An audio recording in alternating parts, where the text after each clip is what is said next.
اللہ اکبر، اللہ اکبر۔ آپ جان گئے ہوں گے انڈیا میں جو معاملہ ہوا پردے کے اوپر، تو یہ خواہ مخواہ مسلمانوں کو تنگ کرنے والی بات ہے۔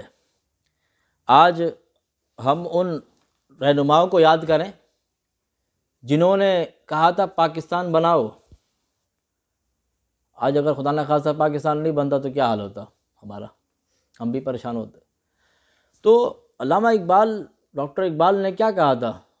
چین و عرب ہمارا، ہندوستان ہمارا، مسلم ہے ہم، سارا جہاں ہمارا۔ چین بھی ہمارا ہے، عرب بھی ہمارا ہے، مسلم ہے ہم، وطن ہے سارا جہاں ہمارا۔ تو یہ پیغام دیا تھا مسلمانوں، پاکستان بنائیں گے اس کا مطلب یہ نہیں ہم ایک خطے میں بیٹھ جائیں گے، اور معذرت کے ساتھ ہم نے یہی کر لیا ہے۔ کیوں؟ پاکستان کا مطلب جو لا الہ الا اللہ ہے، کیا ہے پاکستان کا مطلب؟ کیا؟ تو اس مطلب کو ہم بھول گئے۔ کوئی کہتا ہے لبرلزم ہے، کوئی کہتا ہے سیکولرزم ہے، کوئی کہاں لے جا رہا ہے، کوئی کہاں لے جا رہا ہے۔ ہمارا اپنا کوئی، ہماری جو کتاب تھی اسے ہم نے چھوڑ دیا ہے۔ تو آج کا پیغام یہ بھی لیتے جائیں کہ آج جو پوری دنیا میں، اب اس سے پوچھا گیا، انٹرویو لیا گیا اس لڑکی سے جو مسلم تھی، اور اس نے اللہ اکبر کے نعرے لگائے۔ جب پوچھا گیا کہ بھئی آپ کی زندگی کیا ہے، تو پوچھنے والے نے بتایا، دوسری ویڈیو وائرل ہوئی ہے انٹرویو کی، بتایا گیا کہ وہ تہجد گزار تھی۔ ایسا نہیں صرف نعرے لگانے والی تھی۔ تو وہی بات آ کہ ایمان کے بعد تقویٰ تھا۔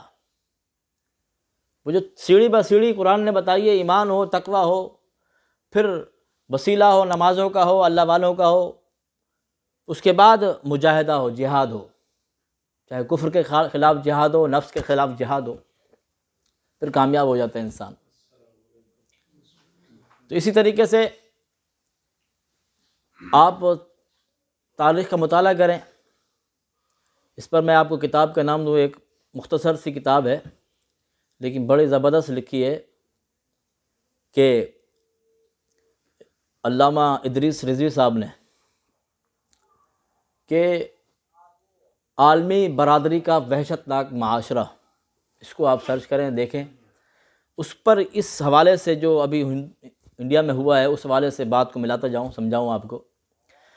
تو آپ نے لکھا کہ ایک برہمن خاتون تھی۔ کیا تھی؟ برہمن، کیونکہ اس میں الگ الگ کیٹیگریز ہیں، برہمن ہے، ویش ہے، خشتری ہے، شودر ہے، ہندوؤں میں اس کی ہسٹری پڑھیں گے نا، ہندوازم کو پڑھیں گے آپ۔ برہمن کو کہتے ہیں بھگوان نے سر سے بنایا ہے، اس لیے وہ حکومت کرے گا، چاہے جاہل سے جاہل ہو، وہ حاکم بنے گا۔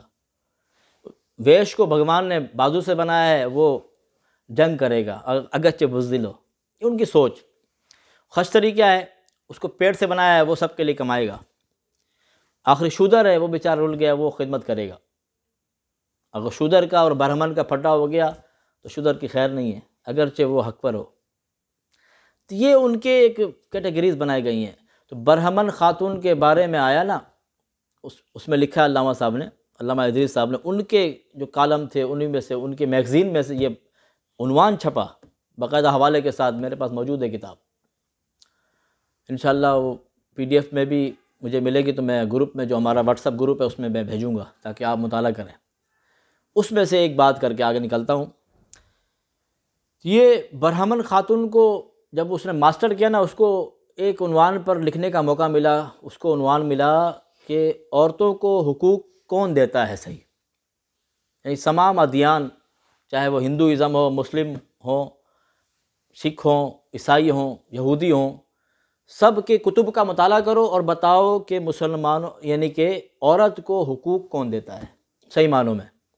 اس نے جب بلا امتیاز پڑھا، صحیح معنوں میں پڑھا، قرآن کا مطالعہ کیا، ہندوازم کا مطالعہ کیا، دیگر مذاہب کا مطالعہ کیا، تو نتیجہ نکالا جو حقوق عورت کو اسلام نے دیے ہیں کسی اور نے نہیں دیے۔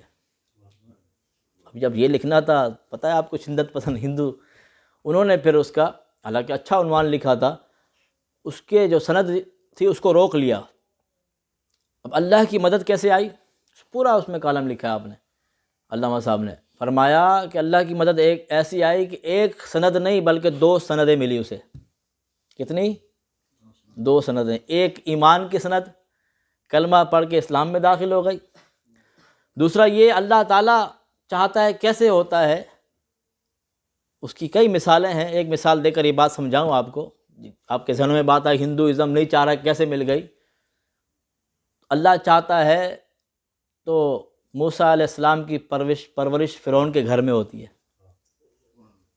اللہ کے چاہنے سے ہوتا ہے۔ ان اللہ علی کل شیء قدیر، بے شک اللہ ہر چاہے پر قادر ہے۔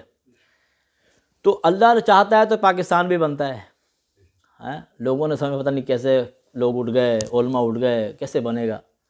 تو اللہ چاہتا ہے تو یہ ہوتا ہے، ٹھیک ہے۔ تو اللہ نے چاہا تو اسے اسلام کی دولت بھی ملی، اور ان لوگوں پر پریشر ایسا آیا، انہوں نے اسے وہ سند جو روکی ہوئی تھی وہ سند بھی دے دی ہے، وہ سند بھی مل جاتی ہے۔ تو آج بھی ایک لڑکی نے مسلم، اس نے آواز اٹھائی اور پاور کو بتایا۔ کون سی پاور ہے؟ قرآن بھی یہی کہتا ہے۔ قرآن نے کہا وَلَا تَهِنُوا، ہمت نہیں ہارنی، وَلَا تَحْزَنُوا، غم نہیں کرنا، وَأَنْتُمُ الْأَعْلَوْنَ، تم غالب آؤ گے، لیکن ایک شرط ہے، صرف ایک شرط، کیا؟ إِن كُنتُم مُؤْمِنِينَ، اگر تم ایمان والے ہو تم نے غالب آنا ہے۔ اب پورا تاریخ اسلام مطالعہ کریں۔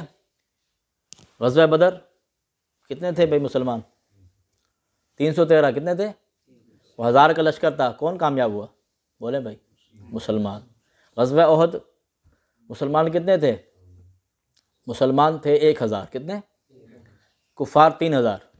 ان 1000 میں سے 300 منافق جو تھا رئیس المنافقین، اس نے الگ کر لیے تھے، دھوکہ دیا، 700 بچے، پھر بھی کون کامیاب ہوا؟ مسلمان۔ غزوہ احزاب، اس کو غزوہ خندق بھی کہتے ہیں، مسلمان کتنے تھے؟ 3000، کفار 10,000۔ ہر بار زیادہ آئے، ساری کفر مل کر، سارے کفر ایک ہو کر ختم کرنے آئے، لیکن مسلمان کامیاب ہو گئے۔ وجہ کیا تھی؟ ایمان۔